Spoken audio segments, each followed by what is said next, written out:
this up here, that would be fine.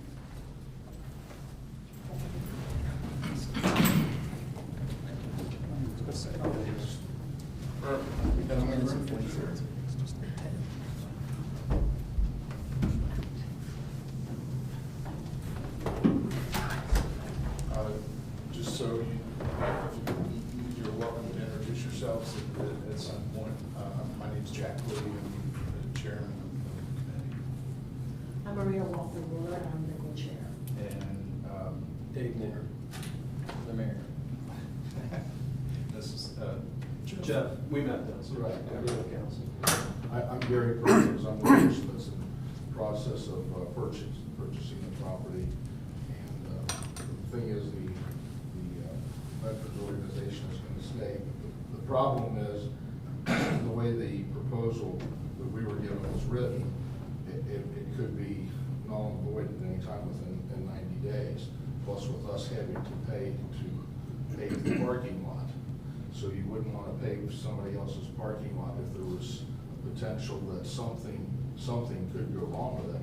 So we came back with three different proposals, and number one would be us to purchase the property behind in the bell tower area for $50,000, and we would pave and maintain it, and you could still have a permanent easement to drive across it, and that would alleviate you of anything as far as any other liabilities or anything. At the current time, the property, the lot is getting deteriorated, and whether somebody fell or anything else, it would all become upon us, and we would have to maintain it.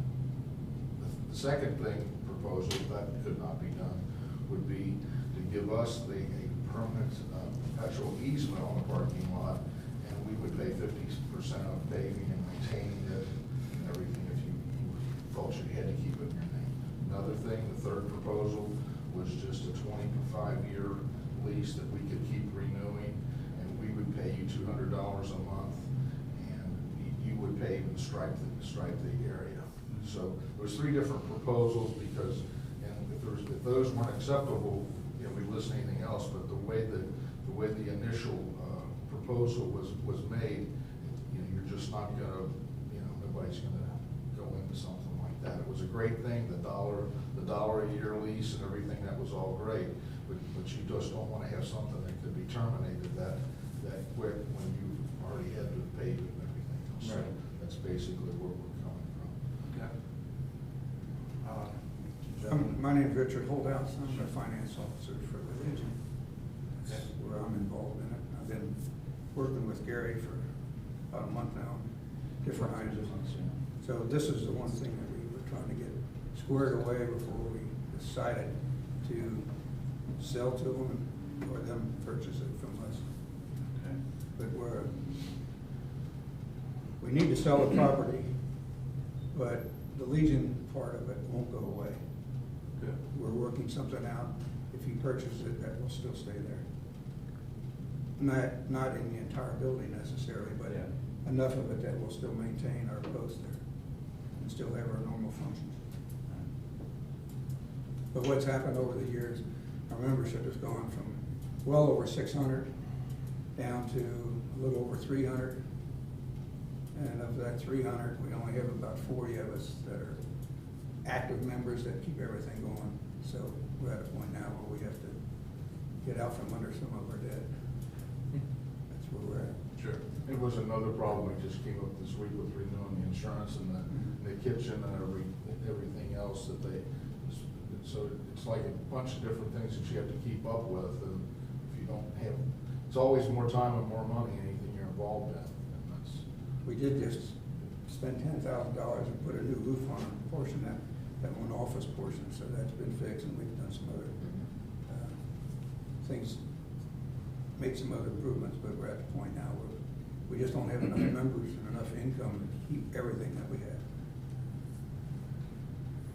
I'm Kevin Dwyer. I'm a commercial real estate agent for Gary. But I mean, he stated, kind of what was going on and his intent and why. But it's just, how long did you have the building listed with Nick Barella? It's probably been about 2 between 2.5 and 3 years right now. Okay. And have you guys had any offers in that time frame? We did, we had, I mean, you don't have to go into specifics of dollar amounts or whatnot, but obviously, I mean, those didn't go forward. Do you know why those? the Shriners was our first party that seemed interested. And bottom line was when they got done, they took a vote, and it was like 46% in favor, 54% no. So they ended up going out to the Oasis. They lost they sold their property there on, Up on Pill Hill or? no, over by UC. Oh, right, up in Clifton area. And that was torn down, and made a parking lot for there, so. And Richard, a lot of that was because of the parking situation. Right, Yeah, the parking's always been an issue. right. And there was one other person who came down from Columbus, and he was interested in developing, perhaps tearing down the current building and developing that whole section, but he wanted to also develop that corner lot. And, you and I have went over that a number of Right. times. Right, and there would be no change of use, there's no change of use or anything like that.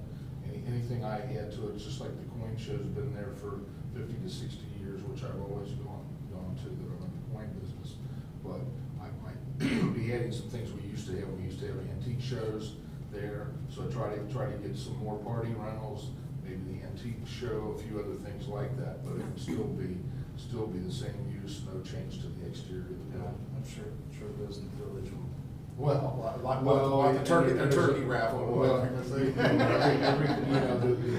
thing is, if you once go into the change of use, then you can go into things as far as having to be done. I've gone through it before with, things changed with the restrooms, the fire systems, everything else. So he's going through, starting a little bit of it with the kitchen, which hopefully I will look at that, maybe be able to resolve that. But if you change that building, that use, it's a major cost, so. And I think it's for what it is right now, it's the way it's an open building, its highest, best use at the current time is being used as this place of assembly, besides, what they're doing, their extra things are these rentals. And they would be keeping the bingo.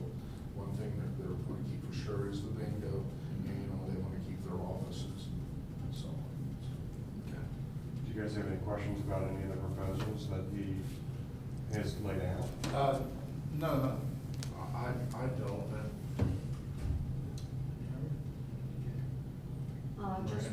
Just wanted to make sure that, all the, proposals that you have there, that the, emergency vehicles are still allowed to park there. Absolutely. That, they will have X amount of parking there, because it would be very tragic if they can Right. accommodate an emergency, kind of leave the Absolutely. cars there.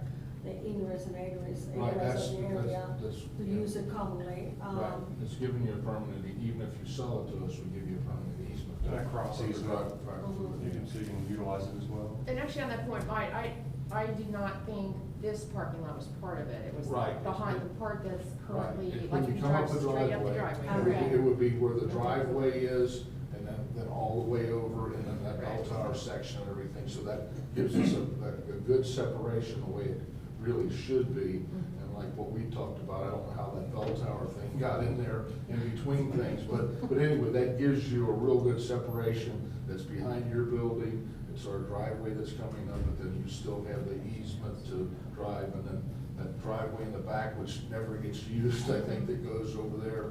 If some reason you need to come down through there, you can still use that. So I think that'd be a clean way of doing it. Just makes it a more desirable investment, obviously, if you've got the parking to go with the place of assembly, so that's the intent. And the thing is, if you were paving it, it's yours, but for us to have to pave it, and then, everything can be fine between us, and then something else, who knows what's gonna happen in 10 years, and then, you're doing that, and then you don't have a permanent, any one of these things gives us a permanent, that it takes care of it, that would always have the right to park there. That's the main thing. I think what may be most advantageous for you all as well as council is that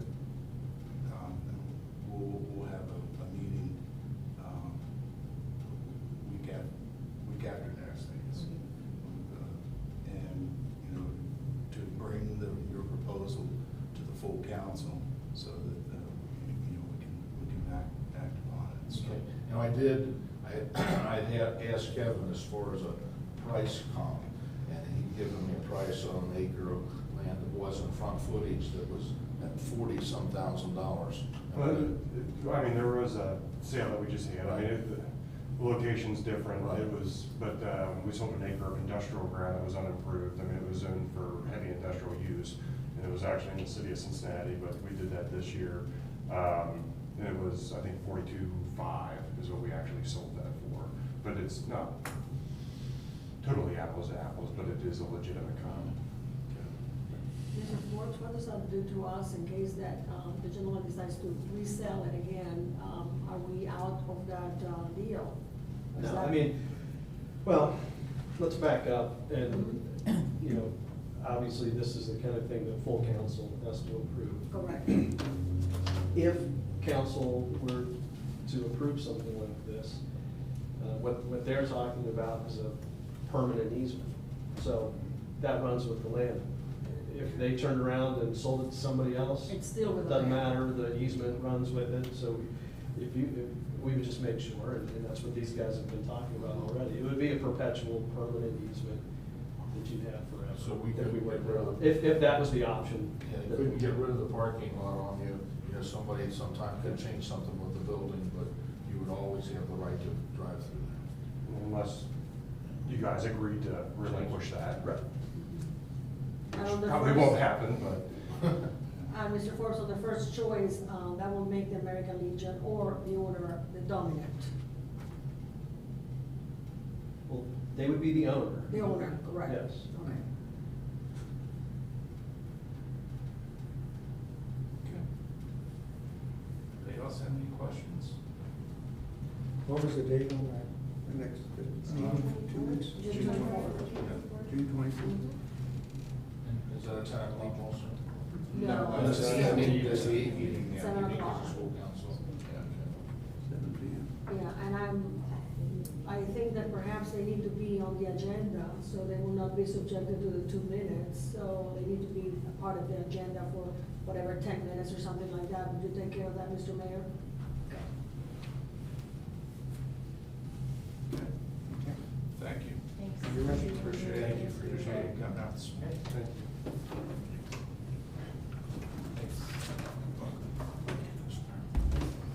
Nice to meet you. Thanks, sir. I know. Nice to meet you. I know we can- All right. Thanks. Okay.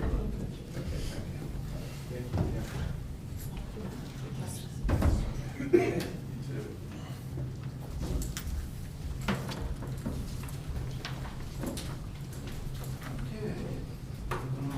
Discussion. And I see. Okay, I asked Lisa Colwell from Rockwell, to be here with us today. She is the primary person that does code enforcement. From time to time, there may be some others with, NIC. And what I've asked her to talk about is really just kind of the process. And, you know, my recollection is, some of the discussion we had involved, when we first hired NIC, there had been discussion on, you know, actually, it was from Andrew, gave a presentation that day, I think, that they can do everything from like totally throw the book at somebody to a soft approach, which is what council at the time elected to do. So maybe incorporate that somehow, if you just kind of want to give an overview of. Well, we try to be proactive, which tends to decrease the amount of complaints we get. It works in some places, no matter how proactive we are, we still get complaints. But the bottom line is we have a process that tends to be friendly at first and escalates to a little more stringent. The theory here is that we have a friendly caution, which takes care of about 75% of problems. Oh, by the way, you've got a tree branch that fell in the backyard, and let's get rid of it, kind of thing. And most problems get taken care of with a friendly caution. If the time limit doesn't work for that, we then escalate it up to a legal notice, which is more strong language, has the appeals process in it. It could feasibly be used as a court document, only we send it out regularly through email. so it's not quite as offensive to the owner when they get it. That takes care of another 10 to 15% of the problems. Then finally, if they still don't comply, we send a certified mail. Same exact notice basically as the legal notice, only this one's done by a certified mail. That takes care of another 5% of the problems, leaving us with, if I did my math right, approximately 5% to be creative and figure out how to get them in compliance. In that 5%, you could have vacant properties which are foreclosed upon. You could have vacant properties that owners have just abandoned, and we can't find any ownership on.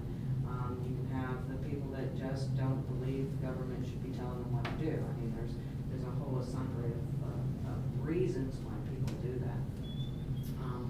Then we all can also get them at that point in time, we can send them to the mayor's court and try to get compliance that way.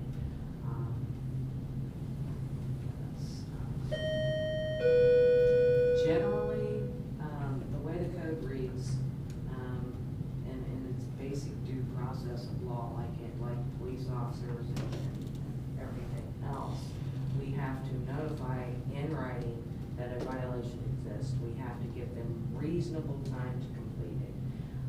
We just have a standard list of timeframes that we use for trash and debris and grass. It's typically a 5 to a 7 day notice. For anything related to the buildings, we usually will give them 30 days.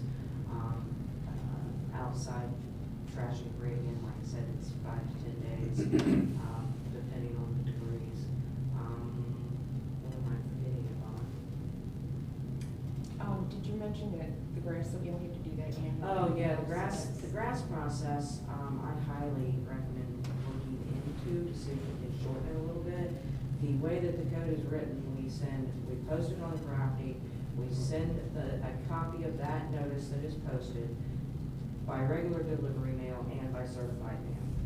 We don't have the ability to say you can go in and abate that grass and cut it until I have the certified mail returned to me. If it is a vacant property, that process could take anywhere from 3 weeks to 6 weeks. So by the time it is in violation at 8 inches, it gets posted, it gets put in the mail. If that return receipt doesn't come back to me quickly, you could be waiting a month and a half before you're allowed to go in there and cut that.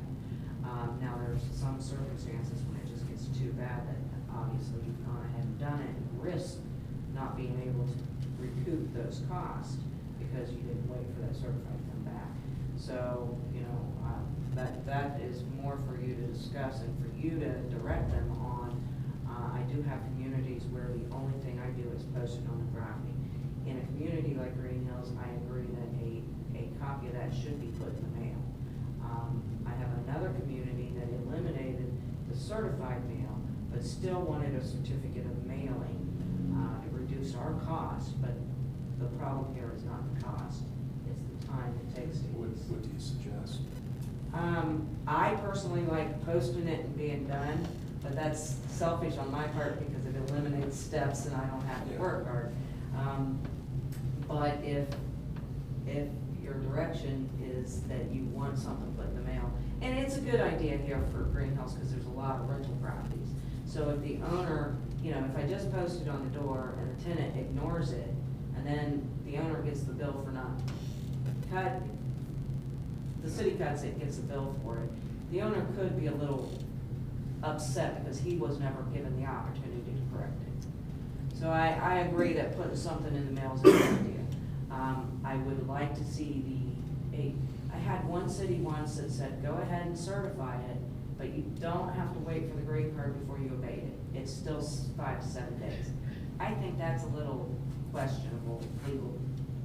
I'm not a lawyer, but I can see somebody having a real argument with that one. So I would say in order to eliminate the delay that we are currently under, maybe a certificate of mailing, maybe just simply put it in regular delivery and trust in the post office. But again, that's something for you guys to discuss and determine what you want. Everybody does it differently. Okay? I do think it's helped us a lot that we only have to do it once. Yes, have per it go year, and do it once a per year. but, Once you get through that initial delay, then it's, as soon as it's long, you can schedule it and cut it. So yeah, the one time a year clause is an absolute brilliant thing. Another thing that sometimes causes us problems early in the season, by now, you know where your problems are mostly. And you can start looking a little deeper. But a lot of times neighbors will go, well, I don't want people to know this house is vacant, so I'm touching the front yard. And then they call me up all mad because I haven't done anything about the backyard. I don't always see the backyard. So anybody who if any of the citizens call complaining, have them give us a call and tell us, because if we can't see it, we don't do it. We don't have the right to just walk into people's backyards. It's private property, and we have to abide by the law that way. Most people are willing, if their neighbor is not maintaining or has some huge atrocity in the backyard, they're willing to call us and let us in their yard to be able to see it and address it that way. But some people just don't know that they have to do that I can't just walk into backyards. How, kind of walk me through how you become aware of violations and. Well, there's several channels. Citizens can always call us directly. Citizens can call you guys, and you guys tell Yvonne, and Yvonne lets me know. They call here, and it get channeled to me through the girls downstairs. We drive around the clock for issues, and it's kind of funny, but we're cursed. As property maintenance inspectors, we are cursed. I cannot go anywhere. I can't go visit my dad in Florida. I can't go to California. I can't go anywhere that I don't automatically spot violations of property maintenance code. And it drives me crazy.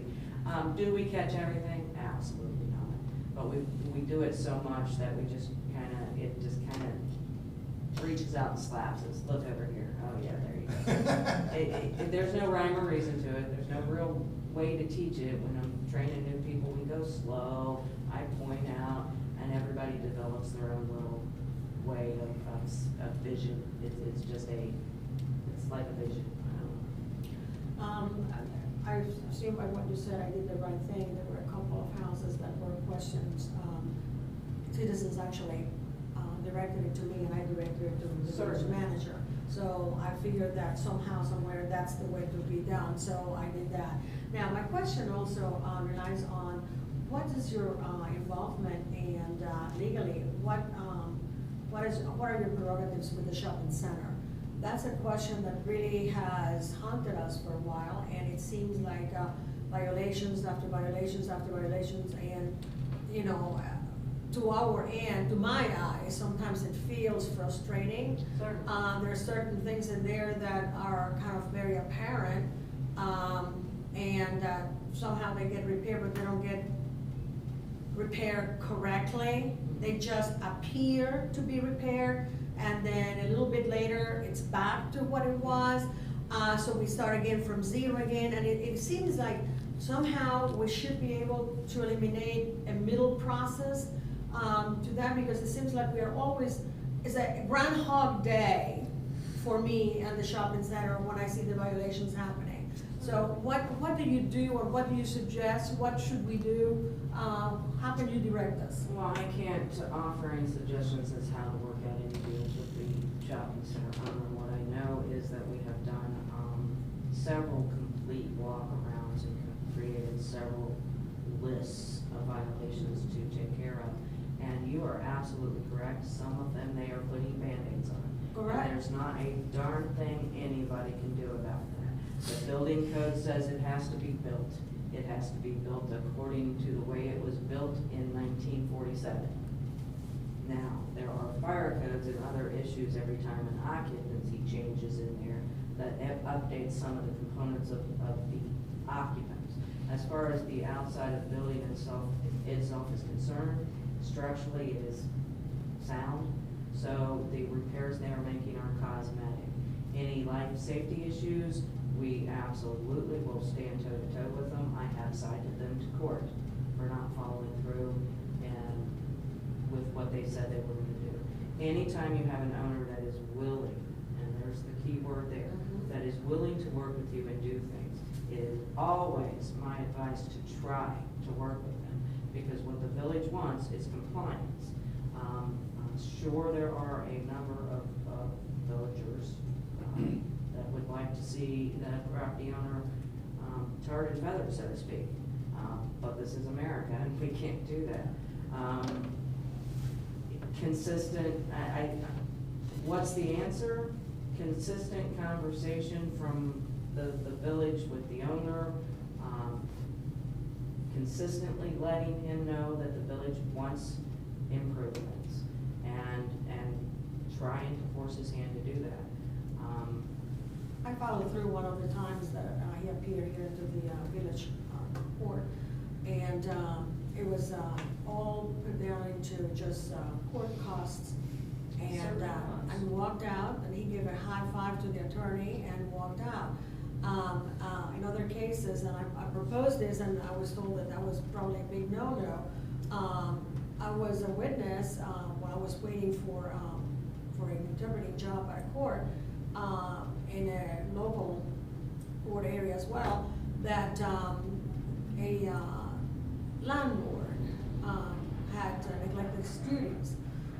So when it came about, the fine was, I don't know, $250, $300, something like that. So he just came and said, just tell me how much it is. And the magistrate says, no, just a minute. What are you planning to do about it? Right. I says, I just want to pay my fine and go out. And the magistrate, no, I want to know, what are your plans about these violations? So I just want to pay my fine. And he said, let me make this perfectly clear to you. I'm going to reinstate these violations every 24 hours unless you work something out with the building inspector here.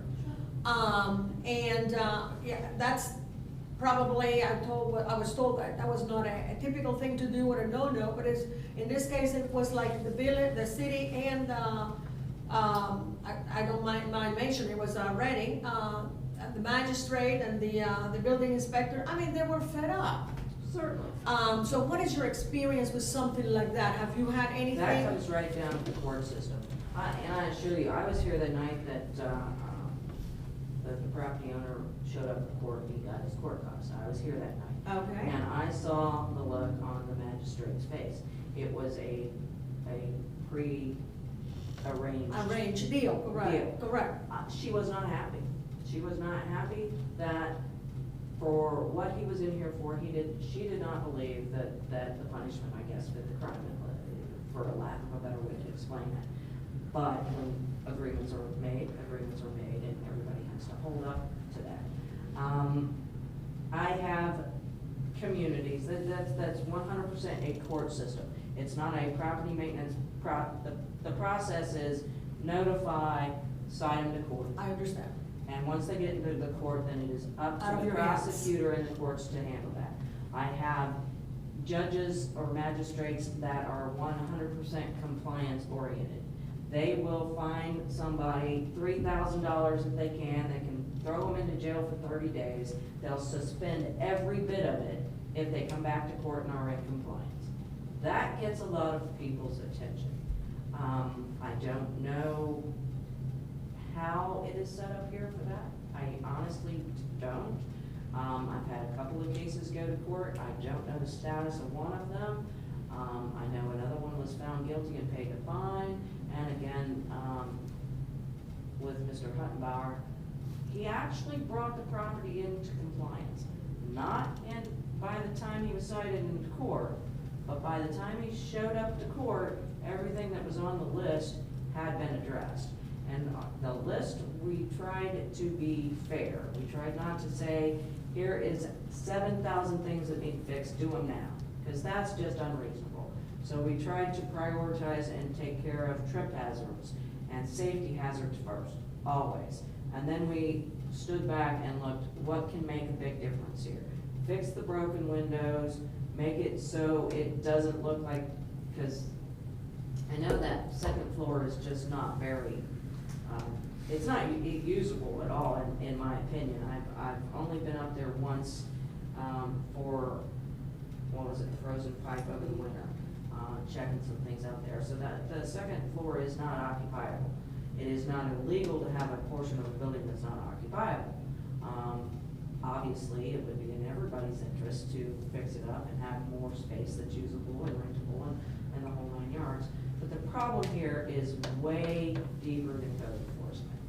It has to do with history and politics, and an owner who has history and politics of his own.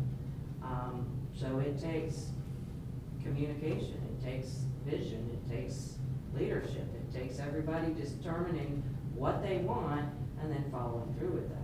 I'll do whatever you ask me to. Makes no difference. I don't care if you know, it's black and white for me. It really makes no difference. What's in the best interest of the community? I'm not a real estate agent. And the market's probably not great for it, but the obvious answer is tear this sucker down and build a new one. That's not probably feasible.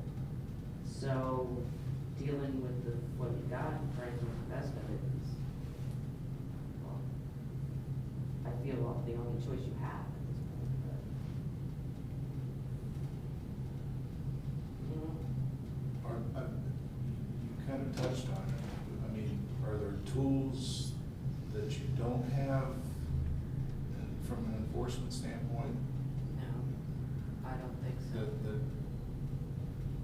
I think that we could, you know, if I get the direction to come down on them hard and heavy for everything we can see, then that's what we'll do. We could even go so far as to say, because of the state of the outside, that the inside's got to be that bad too, and we could probably, I don't know for sure, but we could probably get an administrative search warrant and get on the inside of it and give him an even bigger list. I just wonder if a health inspection, a safety inspection having to do with fire hazards on the inside, it could be done, or a health department coming there, because I assume that it's some of those areas might be dwelled with all kinds of critters. Well, certainly if there's infestation there, that can be dealt with. It can be dealt with the property maintenance code and or the health department. The health department's not necessarily gonna go into a lot of those areas just because if they would have to have just like everybody else, the health department would be able to knock on the door and say, we got a complaint that you're infested with roaches or whatever, the rats or mice or whatever we're talking about. But if the property owner does not let them in, they have to go through the same process and get forward. Okay. The fire department, however, has the right of entry. They can call and schedule, A walkthrough. the walkthroughs.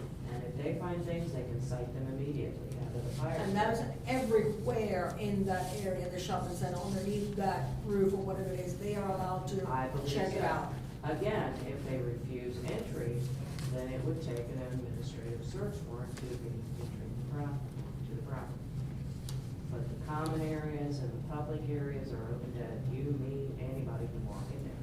And if there's something that they can see from the outside, that there's any kind of opening and, let's say, kitty cats lurking down from a hole or something like that. No. I don't know what the rules are on kitty cats in Hamilton County, but I don't think there's any rules that regulate them. So if there are cats in there, there's cats in there. Okay, so it has to be a pest, it has to be rats, mice, roaches, and things like that, okay. Something that the health department Okay. determines is a hazardous critter, something that spreads disease. I don't know the whole. Squirrels, raccoons. Yeah, squirrels, raccoons are bad, because they are technically a rodent, I believe. Yeah. So, yeah, that might work. I don't know about squirrels. The fuzzy tail makes them. Well, I know, but there was at one time in Miami University that there were, it was a problem because they were rabied. And they were buying the students there, and they banned anybody from sitting outside and having lunch. So, it was a big scandal at the time at Miami. And all the windows had to remain closed on campus. We couldn't open the large windows and things like that. So obviously at the time, we know that they're carriers of rabies. They can be, so. Yeah, I I know the fuzzy tail, you know, sometimes kind of throws you off a little bit. Yeah. Have we had any squirrel complaints around the shopping center? Don't know. But I'm just wondering, because that would be a pest, would be a rabies. Does the fire department still annually inspect shopping center? I don't know that they are in total, I know as we get new occupants, they want to, I don't know if they have an active yearly inspection program. Most departments are going away from that because of finances. Which I can imagine is similar here. I don't know. And I know in the past, he's been written up by the fire department numerous times. Well, and And he's complied. yeah, and albeit it's Band-Aids and it's going out and doing what you have to do. You cannot force anybody to do any more than that. It's a minimum standard. You certainly have the ability to raise that bar, but you gotta be careful, because as you start raising that bar, you raise it across the entire You gotta community. raise it for everyone. Yeah, for everybody. And, you know, as, you know, we're talking about these other issues and fuzzy things. You gotta be cognizant of the fact that we do have ongoing businesses there Yeah. too.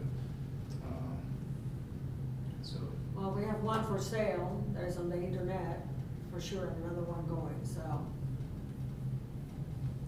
yeah, the internet, the one, Pony Cave, that's a freestanding building. That's a freestanding That's- building, yeah. That's. Oh, for a yeah, while, for a over while, here. Yeah. Yeah, and it's one of the nicest. Yeah. I know.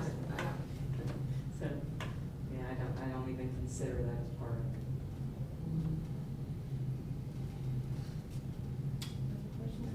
Other than, I don't know if we want to discuss the grass procedure she brought up, posting the notice and just sending the. And having a proof of mailing, I have no objection with that. Yeah, I mean, that's just a matter of, amending the code. Yeah, I mean, it's, you know, maybe the committee has a recommendation, it's obviously it takes council, you know, to amend the code. to amend it, but Um, it seems reasonable enough, because I understand what you're saying, especially with this rain, 2 weeks of rain, I mean, Right, and so 2 more we weeks, feel and, you know, Right. you have a jungle. And it's usually really bad for like a month, and then Mhm. you kind of get a handle on it. And this year was even worse. Oh, I know. Oh, I know. And we do try to be So I can get considerate. our If I know a property is occupied, I try to not post it until I absolutely have to. Try to give them the benefit of the doubt that they just haven't had a chance, or the mower didn't start, or something. But I don't see any problem, do you, having posted and at the same time dropping it in the mail and having a proof of mailing, so it would show that they did that? yeah. Yeah, that's fine. Yeah, Okay. that's fine, and if you give me the existing section now, we'll amend it, that's easy enough. Okay, Get it before council. all right. Well, given some food for thought as far as, you know, relative to certain properties in town. It's a tough task, I absolutely feel you where the property is concerned. And you have no problems if one of us sees something, telling the village manager, phoning it in, Absolutely whatever? not. Absolutely Okay. not, or any of you can call me directly in the office or whatever. You have one. And do you do a weekly or a bi-weekly drive-through? or- Hi, you know, at this time of year, we're probably here twice a week, trying to stay up with the grass. But winter time, it might actually be once every couple of weeks, now and then. But overall, we're here at least once a week, more than likely twice. And there's somebody from NIC here every day. Every day. Just on different issues. And we certainly are available if, oh my God, we've got a problem, and then I can get somebody down here. Or like she said, I have some of the building inspectors, I can say, man, I got a problem, get over there, to put your eyes on it for me, and things like that. So, yeah, we're pretty accessible. The problem is, I wish I could say I'm here on Tuesdays. It doesn't work, because every Tuesday morning, then I have to go north, or I can, yeah, it just I mean, you doesn't. never know when somebody's gonna do something too that Yeah. Tuesday may not work. Yeah, or May have to be Thursday or when's Friday. garbage day, when you Yeah. can't get stuff out. Yeah, yeah.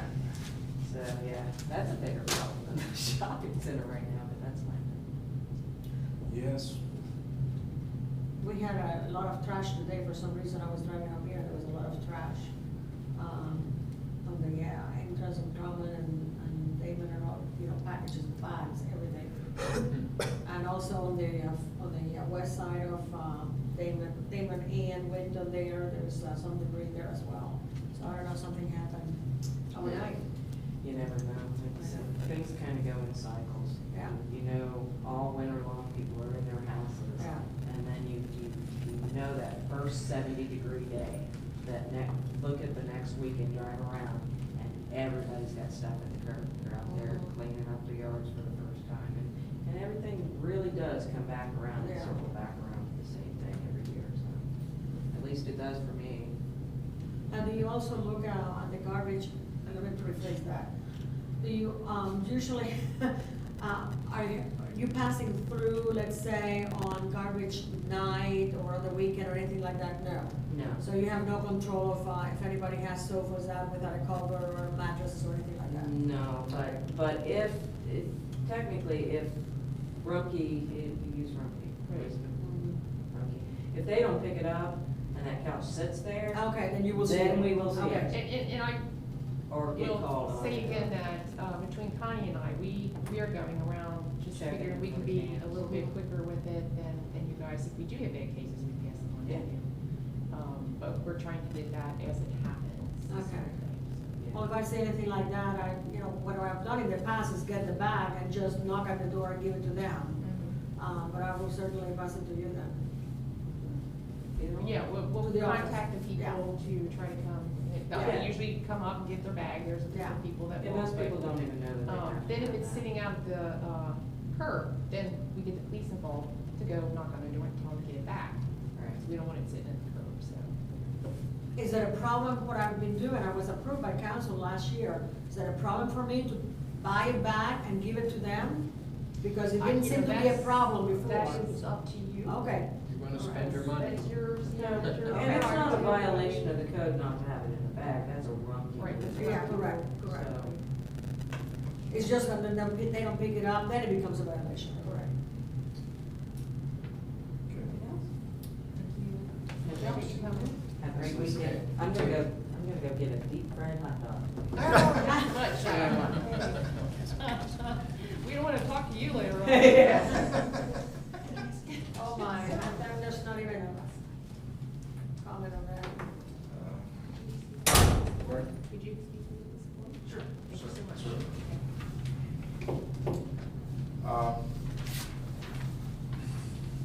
Next on the agenda is old business. I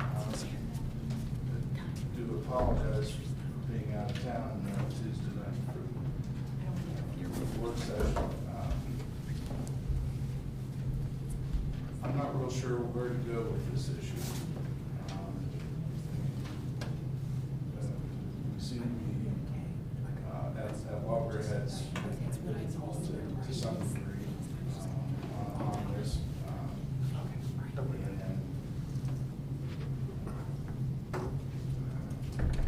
So I'll just throw it out here, so.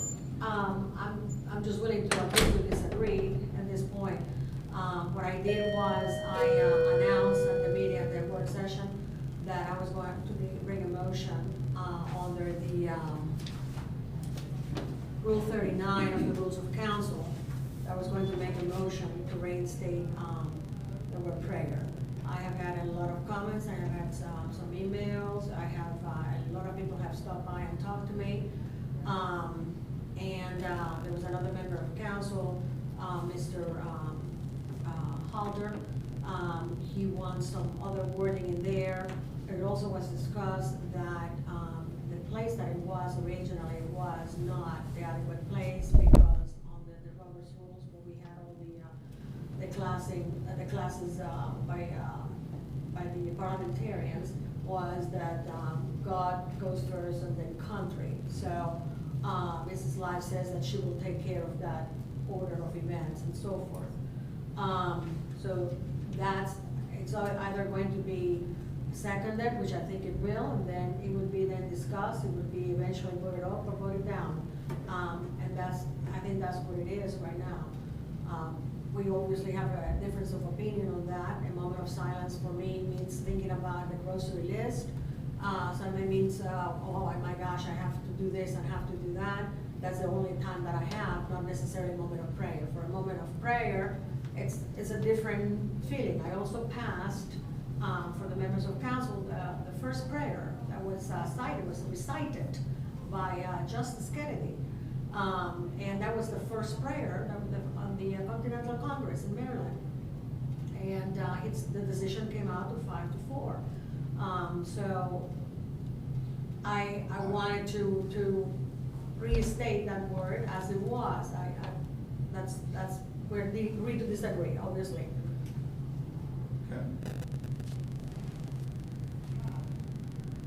That's fine. Bring it up to the vote, so. Okay. There's new things. Can I bring a couple of things or not? Can I just mention one thing on that, just as a procedural thing? You mentioned that you thought you would put a motion forward to do that. Your rules of council have been codified in your code of ordinances, so it actually would take an ordinance, just like we did an ordinance to amend it. Okay. It would take an ordinance to make any other changes. So at some point, and I know it sounds like there's still some discussion on what the language would be. Yeah. At some point, if anyone wants me to draft the appropriate ordinance, I'm happy to do it when you tell me to. I just need to know what you wanted to say. The only thing at the moment was that the comments were made for Mr. Halter, and I'm not speaking of him because he's not present, was that he was looking for a wording that he really did not feel comfortable at all with a moment of silence. Okay, and that's my point is, it doesn't matter to me what it says, but it has to be an ordinance. Yeah. And just tell me what the language is, and that's what I'll put in, and then it can be presented. Okay. For the vote. And then I will tell Mrs. Lyons then at that point, or talk to you directly, send it to you directly? What do you want me to do with that? I don't care how it gets to me. Okay. I just need to know. Okay. Anytime anyone asks me to prepare the ordinance, I do. Okay. I just need to know what you wanted to say. And it is true, I remember I remember you saying that on the work session, that is a regular meeting for the announcement of that. That I was going to bring that up. That's a regular meeting. Sure, that's fine. It just Okay. has to be raised So, on the floor of council. I just did that, and I raised it before council, and then I only now have to come up with the actual wording of it, and for the 24th of June. Well, I don't know exactly what was done at the work session, because I don't generally. I just announced my decision, my. Basically said what you just said. Yeah. What Rule 39 says is that the rules of council may be amended, provided notice of the intended amendment shall have been given on the floor of council at the previous regular council meeting, so. I did that on, that's Okay. good. Does that mean that the actual wording has to be stated at that time, or just Well, the general? it says notice of the intended amendment. I don't know what the, I did the notice of an intended amendment. That fills that requirement. Well, that's, I just wanted to leave. well, that and in. generally, it has to be done by ordinance. And even under the new charter revisions, ordinances still have to be read. In its To, entirety. well, no, actually, they don't have to be read in their entirety, but the general rule is that it still takes 2 readings unless you Waive the 2 waive readings. that. If you're gonna draft something up, I'd suggest before you send it to him to finalize it, do an email to the rest of the council members to see if they have any comments on that. Any changes, because I know it bannered back and forth a little bit. Right, and I'll tell you what I'm gonna suggest on that. I would actually recommend that you not do it like that. Okay. Because if there's going to be discussion or debate about It what should the be- word, about what the language should be, it should be in the OPD. Yes, I agree. All right. So after it's I don't think there's any problem distributing the proposed language ahead of time, but I would recommend against, email exchanges. No comments, yeah. Right, and you can say, here's what it is, so people can see it ahead of time, and then any discussion Can should be happen had at the meeting. At the meeting. I can provide the wording to be inserted in the envelope to be delivered With the council. with the package, council or things, and that gives ample time for everybody to look at it Right. and to make any objections to it, and with two readings on it, amendments can be made at that moment if so is needed, correct? Mhm.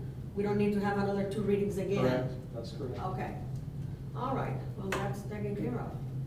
And then, under a new business, I would like to bring up something, 2 things actually, if I may. May I? Absolutely. Okay, one of them was on the paper, and I happen to know the mayor of North College Hill, and it was done by ordinance, and it was an ordinance to make parents responsible. And because of the summer starting, in order to help the police, so in other words, it will help out in truancy, will help out in violations of curfews and things like that. In other words, it's going to carry the violation to the parent of anybody that is under 18. I just wanted to throw that in there. We are starting summer, we have graffitis on the pocket parks, we have graffitis, it happens in the summertime. It's one of the things that happen, and I remember, someone correct me if I'm wrong, but they painted at least 5 times a wall due to the graffiti last summer.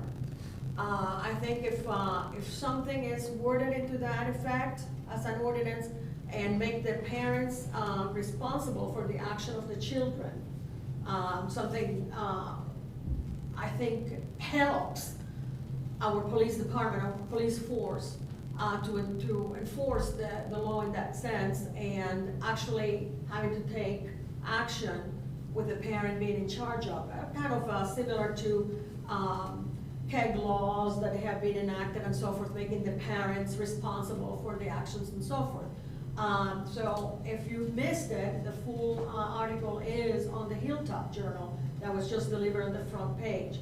And Major Amy, she's very active on the Hamilton County Municipal League and so forth, and I have become acquainted with some of her thinking outside of the box kind of thing, and I just wish that someone would give her some thought to that. I don't think it's totally on the left field. I know that we had not very long ago, I left council to go home, and there were like 10 police cars from all different directions right on my road. I didn't know if I should go home or run away. And it was a youngster situation, kind of like that. I don't know, my feelings are that we are all responsible for our own actions, and minors, in some extreme cases, are held responsible also in juvenile court, but even in Butler County, parents are sent to jail for not having their kid going to school. So it's going to be a point, I think parents should be held responsible for that. So that's out there. I don't know how you feel about it, Mr. Lee. I don't know if you saw the article. I don't know what your feelings are about it. But I know that there is graffiti on the middle school. I know that there are break scenes in the middle school. I know, Well, first you have to catch them to make the parents responsible, but I thought actually we had something like that. I can't remember. Years ago, I remember working on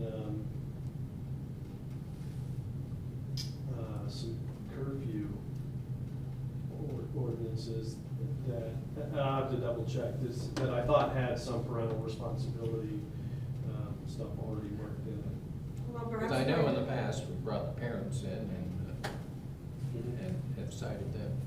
But we have been, problems that it looks like it's youngsters involved, or at least somehow we got the bicycles being stolen. things like that. Might be at the beginning of summer, maybe it should be a good time to remind parents. If we do have that, Mr. Forbes, then, you know, perhaps forward that to us, perhaps make it a little bit alive.